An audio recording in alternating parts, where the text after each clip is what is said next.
returns and debuts and comebacks that you guys have had this year.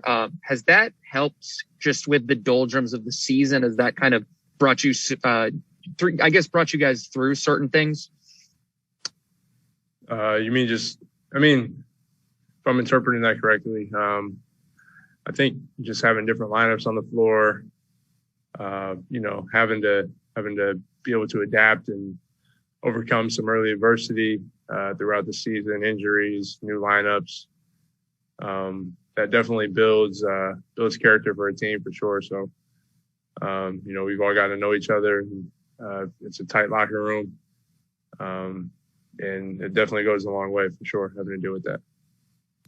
Alex Schiffer, The Athletic.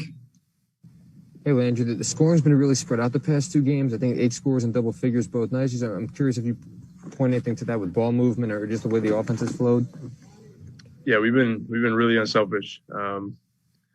It's 2 games in a row, 30-plus assists. We kept the turnovers low for the most part, had a couple of little spurts, but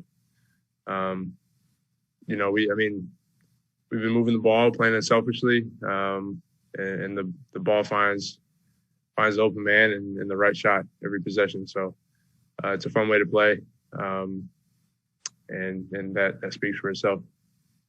Tom Dowd, BrooklynNets.com.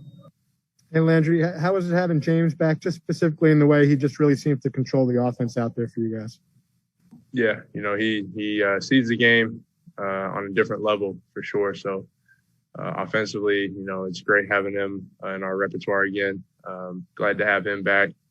I thought he looked good. From a mental standpoint, he's making the right reads, even some of his passes and stuff. Most guys, when they've sat out for that long, would be pretty rusty, I think. But he's throwing behind the back passes, splitting 2 defenders, and being James Harden. So it was a welcome sight for sure.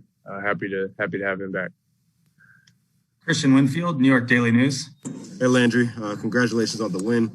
I'm thinking about Blake's poster dunk over, I think that was Jakob Poeltl, and I think James Harden stepped back and one over Devin Vassell, I believe. I think Devin kind of stumbled on that play as well. What do plays like that do for your team when either you're out there or on the sidelines? And then if you could guess, what do plays like that do to opposing teams when they're on the receiving ends of those things? It's basketball, man, and it's fun. When something like that happens, James, it's an and 1, 3 to go, and gets up, starts dancing, just